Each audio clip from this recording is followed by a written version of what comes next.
అందరికీ నమస్కారం. Welcome back to my channel. ప్రపంచంలో ఎత్తైన శివాలయం ఎక్కడ ఉందో తెలుసా? ఈ వీడియోలో ఆ శివాలయం గురించి మనం తెలుసుకుందాం. ప్రపంచంలో ఎత్తైన శివాలయం ఉత్తరాఖండ్ రాష్ట్రంలోని రుద్రప్రయాగ్ జిల్లాలో ఉంది.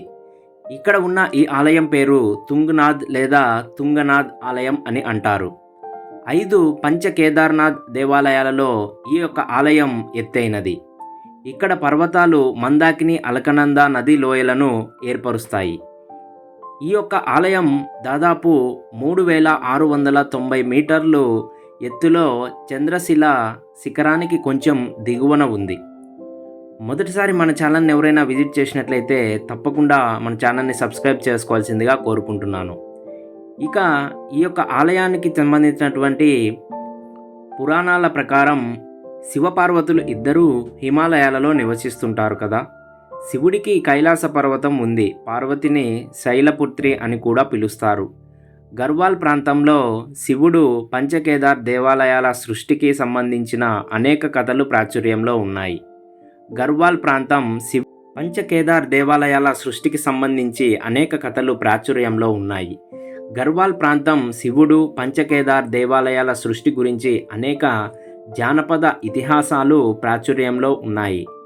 అవి ఏంటి అంటే, కురుక్షేత్ర యుద్ధంలో పాండవులు తమ దాయాదులను కౌరవులను ఓడించి చంపిన తర్వాత సోదర హత్య, బ్రాహ్మణ హత్య చేసిన పాపాలకు ప్రాయశ్చిత్తం చేసుకోవడానికి వారు తమ రాజ్యాధికారాన్ని తమ బంధువులకు అప్పగించి శివుడిని ఆశీర్వాదం కోసం బయలుదేరారు. మొదటగా వారణాసి వెళ్ళి కాశీ విశ్వనాథుడిని వేడుకున్నారు. కానీ కురుక్షేత్ర యుద్ధంలో నిజాయితీ లేని కారణంగా శివుడు పాండవుల ప్రార్థనలను పట్టించుకోలేదు. శివుడు నంది రూపాన్ని ధరించి గర్వాల్ ప్రాంతంలో దాక్కున్నాడు. వారణాసిలో శివుడు కనిపించకపోవడంతో పాండవులు గర్వాల్ హిమాలయాలకు వెళ్ళారు. అక్కడ భీముడు 2 పర్వతాల వద్ద నిలబడి శివుని కోసం వెతకగా గుప్తకాశీ సమీపంలో ఒక ఎద్దు మేస్తున్నట్లు కనిపించింది. భీముడు వెంటనే గుర్తించి ఎద్దును దాని తోక వెనుక కాళ్ళను పట్టుకున్నాడు. కానీ ఎద్దు రూపంలో ఉన్న శివుడు భూమిలోకి అదృశ్యమైపోయాడు. కేదార్నాథ్లో మూపురం పెరగటం, తుంగనాథ్లో చేతులు కనిపించడం, రుద్రనాథ్లో ముఖం, నాభి, మధ్య మహేశ్వరంలో పొత్తి కడుపు, కల్పేశ్వర్లో వెంట్రుకలు కనిపిస్తాయి. 5 వేరువేరు రూపాల్లో తిరిగి కనిపించడంతో పాండవులు సంతోషించారు. శివుడిని పూజించడం కోసం 5 ప్రదేశాలలో దేవాలయాలు నిర్మించాలని నిర్ణయించుకొని నిర్మించారు. ఆ విధంగా పాండవులు తమ పాపాల నుండి విముక్తులయ్యారని మనకు తెలుస్తోంది. ఎద్దు 5 భాగాలుగా విడిపోయి హిమాలయాల్లోని గర్వాల్ ప్రాంతంలోని కేదార్ ఖండంలో 5 ప్రదేశాలలో కనిపించింది.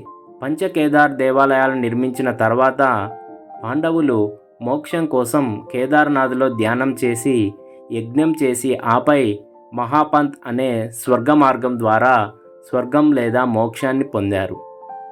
పంచకేదార్ దేవాలయాలు ఉత్తర భారత హిమాలయ దేవాలయ నిర్మాణంలో కేదార్నాథ్, తుంగనాథ్, మధ్య మహేశ్వర్ దేవాలయాలు ఒకే విధంగా కనిపిస్తాయి.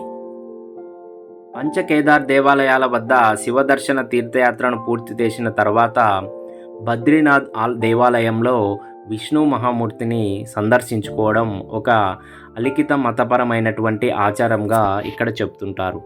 ఇక్కడ జరిగే ఆలయంలో పూజన ఏంటో ఇప్పుడు మనం తెలుసుకుందాం. ఈ ఆలయంలో పూజారి మక్కుమత్ గ్రామానికి చెందిన స్థానిక బ్రాహ్మణుడు. ఇతర కేదార్ దేవాలయాల మాదిరిగా కాకుండా దక్షిణ భారతదేశం నుండి ఇక్కడ పూజారులు ఉన్నారు. ఇక్కడి సాంప్రదాయం 8వ శతాబ్దానికి చెందిన హిందూ దార్శనికుడు శంకరాచార్య గారిచే స్థాపించబడినది.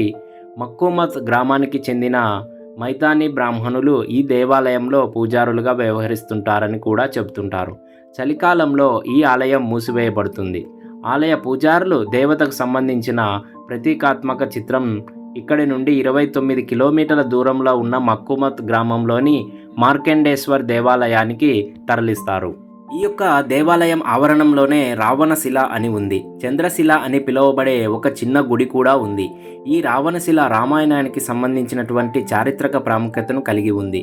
రావణుడిని చంపిన తర్వాత రాముడు అపరాధ భావంతో శివుని కోసం తపస్సు చేసి రావణుడిని చంపిన అపరాధం నుండి తనను విడిపించమని శివుడిని అభ్యర్థించాడు. తపస్సు సమయంలోనే తమిళనాడు రాష్ట్రం రామేశ్వరంలో రామనాథస్వామి దేవాలయాన్ని నిర్మించాడు. 12వ జ్యోతిర్లింగాలలో రామేశ్వరంలోని దేవాలయంలో ఉన్నటువంటి లింగం ఒకటిగా మనకు చెప్పబడుతోంది. ఈ వీడియో మీకు నచ్చినట్లయితే లైక్ చేయండి, షేర్ చేయండి, కామెంట్ చేయండి. ఇంకా మన ఛానల్ని ఎవరైతే సబ్స్క్రైబ్ చేసుకోకుండా ఉంటారో వారు తప్పకుండా మన ఛానల్ని సబ్స్క్రైబ్ చేసుకోండి.